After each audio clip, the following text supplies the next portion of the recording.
Hello guys, welcome to my blog.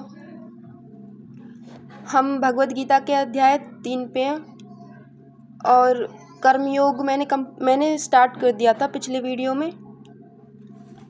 ये हमने यहाँ तक कंप्लीट कर लिया है। अब इसको आगे स्टार्ट करते हैं। यदि मैं नियत कर्म ना करूं तो ये सारे लोग नष्ट हो जाएं, तब मैं अवांछित जनसमुदाय को उत्पन्न करने का कारण हो जाऊंगा और इस तरह संपूर्ण प्राणियों की शांति का विनाशक बनूंगा।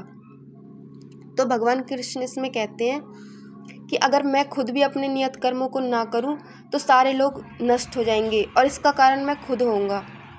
तो भगवान इसमें ये कहने का प्रयास कर रहे हैं कि जो भी अगर मनुष्य को अपना कर्म जरूर करना चाहिए, क्योंकि जब मैं खुद अपने कर्म करता हूँ तो लोगों के लिए बहुत ज़रूरी है कि वो बिना फल की इच्छा किए कर्म करें। जिस प्रकार अज्ञानी जन फल की आसक्ति से कार्य करते हैं, उसी तरह विद्वान जनों को चाहिए कि वे लोगों को उचित पथ पर ले जाने के लिए अनासक्त रहकर कार्य करें। तो जो जिन लोगों को ज्ञान नहीं होता वो फल की इच्छा के लिए कार्य करते हैं, और ज़्यादातर लोग तो ऐसे ही हैं कि फल की इच्छा के लिए ही कार्य करते हैं। बट जो इसमें कहा गया है कि जो विद्वान लोग हैं, जिनको पता है कि हाँ क्या सही है क्या गलत है, उनको लोगों को सही राह दिखानी चाहिए, सही राह के लिए काम करना चाहिए, लोगों को सही राह पर ले जाने के लिए काम करना चाहिए। विद्वान व्यक्ति को चाहिए कि वह सकाम कर्मों में आसक्त अज्ञानी पुरुषों की कर्म करने से रोके नहीं, ताकि उनके मन विचलित ना हो, अपितु भक्ति भाव से कर्म करते हुए वह उन्हें सभी प्रकार के कार्यों में लगाए, जिससे कृष्ण भावनामृत का कर्मिक विकास हो। हाँ, तो इसमें जो भगवान ने बताया है कि विद्वान व्यक्ति को जो कर्तव्य है वो ये होना चाहिए कि वो लोगों को काम करने से रोके नहीं, बट वो उनको भक्ति में लगाए और उनको भगवान की भक्ति के कार्यों में लगाए, ताकि वो कर्म करते हुए भी भक्ति में रह सके। जीवात्मा अहंकार के प्रभाव से मोहग्रस्त होकर अपने आप को समस्त कर्मों का कर्ता मान बैठता है, जबकि वास्तव में वे प्रकृति के तीनों गुणों द्वारा संपन्न किए जाते हैं। तो ये तो होता ही है कि लोग ये सोचते हैं कि हाँ ये मैंने किया है, कोई भी हो वो यही सोचता है कि ये काम मैंने किया है और मैं ही हूँ इसका कर्ता, जो भी है। बट जो इसमें भगवत गीता में बताया गया है, उसमें बताया है कि जो भी हम काम करते हैं वो प्रकृति के 3 गुणों के कारण होते हैं, और इन तीनों गुणों में रजोगुण, तमोगुण, सतोगुण, ये 3 गुण हैं। इनके कारण जो भी काम होता है वो इस वजह से काम होता है, और लोग सोचते हैं कि ये मैंने किया है और ये इसका जो भी कर्ता धर्ता है वो मैं हूँ। हे महाबाहो, भक्ति भाव में कर्म तथा सकाम कर्म के भेद को भलीभांति जानते हुए जो परम सत्य को जानने वाला है, वह कभी भी अपने आप को इंद्रियों में तथा इंद्रिय तृप्ति में नहीं लगाता। हाँ, जो भी इस चीज़ को जानता है वो खुद को कभी भी ये नहीं है कि हाँ मुझे तो ये चाहिए, मुझे तो ये सामान चाहिए, मुझे ये चीज़ चाहिए ही चाहिए। तो अपने आप जो अपनी इंद्रियां है ना, उनको ये नहीं है कि हाँ तुम अपने मन को किसी ना किसी उसमें ऐसी चीज़ में लगा लो जो पूरी नहीं हो सकती है, या फिर जो कि एक तरह से ऐसा होना चाहिए कि आप अपने इंद्रियों को उन चीज़ों से हटाओ और अपने इंद्रियों को भक्ति में लगाओ, अपने मन को भक्ति में लगाओ, ताकि जो आपकी इंद्रियां हैं वो आपके बस में हो सके और आपका जो मन है वो भक्ति में लग सके। माया के गुणों से मोहग्रस्त होने पर अज्ञानी पुरुष पूर्णतः भौतिक कार्यों में संलग्न रहकर उनमें आसक्त हो जाते हैं। यद्यपि उनके कार्य उनके ज्ञान भाव के कारण अधम होते हैं, किंतु ज्ञानी को चाहिए कि उन्हें विचलित ना करे।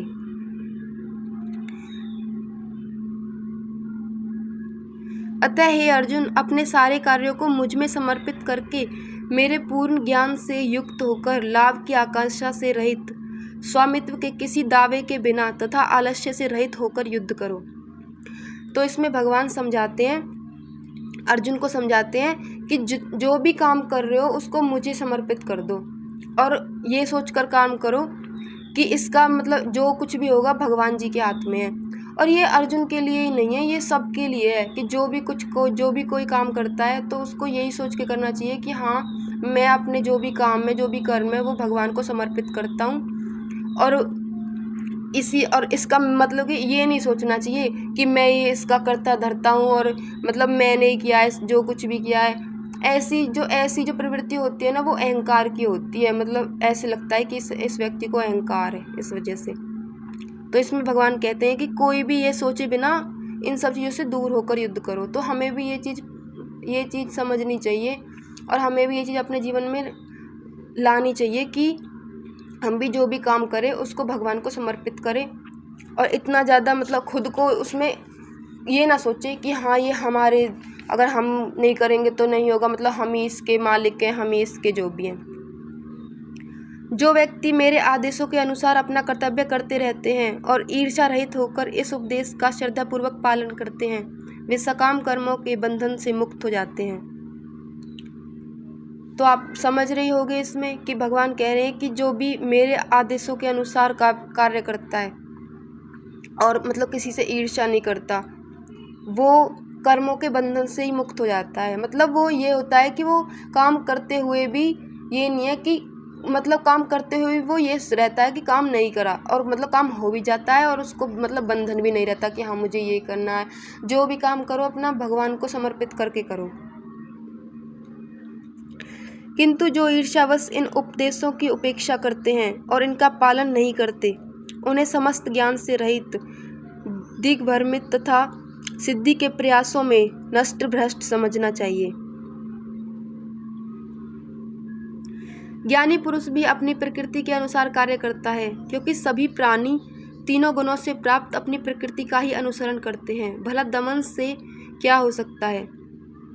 तो इसमें बार बार जो भगवान कहने का प्रयास कर रहे हैं वो ये है कि जो भी हम काम करते हैं वो प्रकृति के तीनों गुणों के कारण ही होते हैं। मतलब हम ये नहीं है कि हाँ हम अपनी इच्छा से कुछ कर रहे हैं, या फिर हम मतलब जो हमारे जो ये तीनों गुण हैं वो मिलके कार्य कराते हैं। प्रत्येक इंद्रिय तथा उसके विषय से संबंधित राग द्वेष को व्यवस्थित करने के नियम होते हैं। मनुष्य को ऐसे राग तथा द्वेष के वशीभूत नहीं होना चाहिए, क्योंकि ये आत्म साक्षात्कार के मार्ग में अवरोधक हैं। अपने नियत कर्मों को दोषपूर्ण ढंग से संपन्न करना भी अन्य के कर्मों को भलीभांति करने से श्रेयकर है।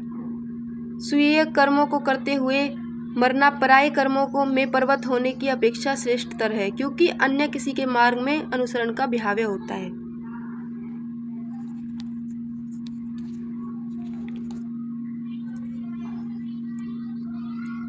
भगवत गीता को पढ़ के ना बहुत सारी अच्छी बातें पता चलती हैं और इससे हमें बहुत कुछ सीखने को मिलता है कि हमें एक तरह से जीवन की सच्चाई पता चल जाती है।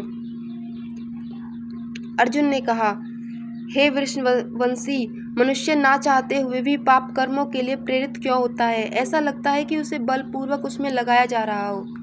तो ये जो क्वेश्चन है ना, ये अर्जुन ने बहुत अच्छा क्वेश्चन किया है कि मतलब मनुष्य चाहता नहीं है कि वो कोई भी ऐसा काम करे कि जिससे उसे पछतावा हो, कोई भी ऐसा पाप कर्म करे, पर फिर भी वो ना चाहते हुए भी ऐसा काम कर जाता है। तो ऐसा क्यों होता है। तो ये क्वेश्चन पूछा है भगवान से।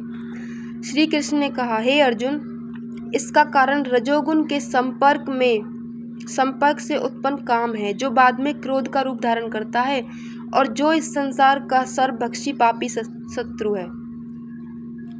तो इसमें भगवान बताते हैं कि जो ऐसा होता है, मतलब जो ना चाहते हुए भी पाप कर्मों में मतलब लग जाते हैं लोग, तो वो रजोगुण के कारण होता है। और रजोगुण के कारण पहले तो काम मतलब हमें किसी काम को करने की इच्छा होगी, और अगर वो नहीं होगा तो फिर गुस्सा आएगा, और ये मतलब वो एक तरह से गुस्सा आएगा। तो ये फिर यही है कि जो ये संसार का बहुत बड़ा शत्रु है रजोगुण। अब इसमें आगे देखते हैं भगवान ने क्या बताया है।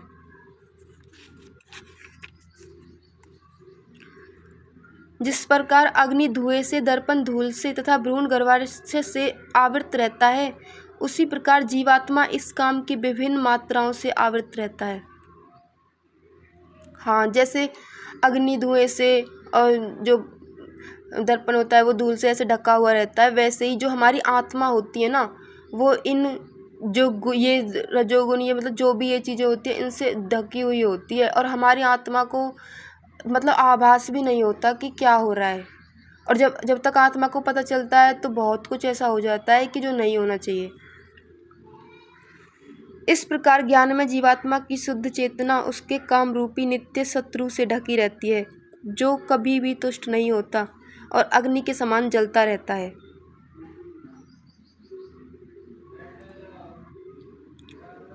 इंद्रिया, मन तथा बुद्धि इस काम के निवास स्थान हैं। इनके द्वारा यह काम जीवात्मा के वास्तविक ज्ञान को ढककर उसे मोहित कर लेता है। तो आप देख सकते हो कि जो रजोगुण है उसके जो स्थान है वो है इंद्रिया, मन और बुद्धि, क्योंकि पहले वो इंद्रियों को हरेगा, फिर वो मन को काबू में करेगा, और फिर जब मन काबू में हो जाएगा तो मन फिर बुद्धि पे अपना वश चलाएगा। तो ये मतलब मनुष्य को हर लेता है, और जो इंसान चाहता नहीं है पाप करना वो भी करवा देता है। ये जितने भी आजकल गलत काम हो रहे हैं ये इसी वजह से तो हो रहे हैं, क्योंकि लोग मतलब अपनी माइंड का यूज करते नहीं है, बुद्धि का यूज करते नहीं है, और जो भी हाँ उन्हें जैसा भी सही लगता है करने लग जाते हैं।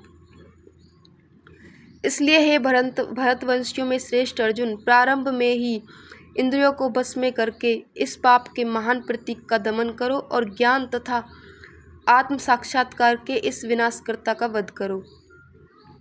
तो भगवान कहते हैं कि पहले ही इसमें मतलब ये नहीं है कि हाँ इसको मतलब इसको वश में करने के लिए पहले अपनी इंद्रियों को वश में करो।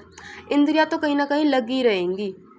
इंद्रियां मतलब किसी ना किसी काम में हमारा जो, अगर हम किसी को देखेंगे तो देखने का मन करेगा, अगर हम किसी के बारे में सोचेंगे तो सोचने का मन करेगा, अगर हम किसी चीज़ को खाएंगे, अगर हम कोई खाने की चीज़ देखते तो हमारा उसको खाने का मन करेगा। तो हमारी इंद्रियां कभी भी ऐसा होता नहीं है, हमारी इंद्रियां किसी न किसी चीज़ में लगी रहती हैं।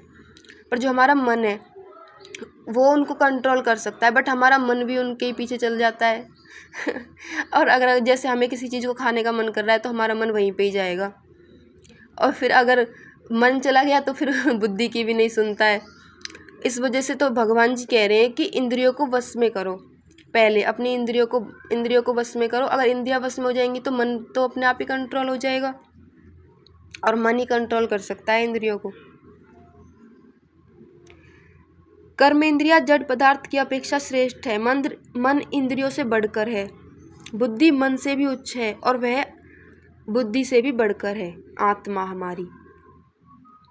तो आप देखो कि जो हमारा मन है वो इंद्रियों से ऊपर है, और जो हमारी बुद्धि है वो मन से भी ऊपर है, और जो हमारी आत्मा है वो हमारी बुद्धि से भी ऊपर है। तो हमारी अगर हम मतलब हमें अपने मन से इंद्रियों को कंट्रोल करना पड़ेगा, और फिर अपनी बुद्धि से मन को कंट्रोल करना पड़ेगा, और जो हमारी आत्मा है वो पूरे मतलब वो तो सब कुछ ही संभालती है। बट लोग करते कहाँ हैं लोग करते तो नहीं हैं। इस प्रकार हे महाबाहु अर्जुन, अपने आप को भौतिक इंद्रियों, मन तथा बुद्धि से परे जानकर और मन को सावधान आध्यात्मिक बुद्धि से स्तर करके आध्यात्मिक शक्ति द्वारा इस काम रूपी दुर्जय शत्रु को जीतो। तो इसमें भगवान कहना चाहते हैं कि अपनी जो इंद्रियां हैं और अब मतलब मन और बुद्धि, इनसे अपने आप को अलग समझो, क्योंकि ये जो चीज़ें हैं ना वो इंसान को मतलब आत्मा को ना दूर कर देती हैं। मतलब मन जो ऐसी चीज़ों में लग जाता है कि जो आत्मा बिल्कुल भी नहीं चाहेगी कि ये सब चीज़ें हों, और फिर भी वो ऐसे ऐसे काम हो मतलब करते हैं लोग जो नहीं करने चाहिए। तो इसलिए जो हमारी आत्मा है वो सबसे श्रेष्ठ है, और अपनी आत्मा की ही सुननी चाहिए, क्योंकि हमारी आत्मा कभी गलत नहीं कहती। हमारी आत्मा हमेशा हमारा भला चाहती है, और बट लोग अपने आप को कंट्रोल नहीं करते हैं, और जबकि उनको समझना चाहिए, और उनको ना इस चीज़ उनको भगवत गीता भी पढ़नी चाहिए, और थोड़ा सा जानना चाहिए कि हाँ क्या सही है क्या गलत है, और थोड़ा सा अपना दिमाग यूज करना चाहिए। दिव्य ज्ञान ये हमारा इसका अध्याय 4 है, और इसको हम नेक्स्ट वीडियो में कंप्लीट करेंगे।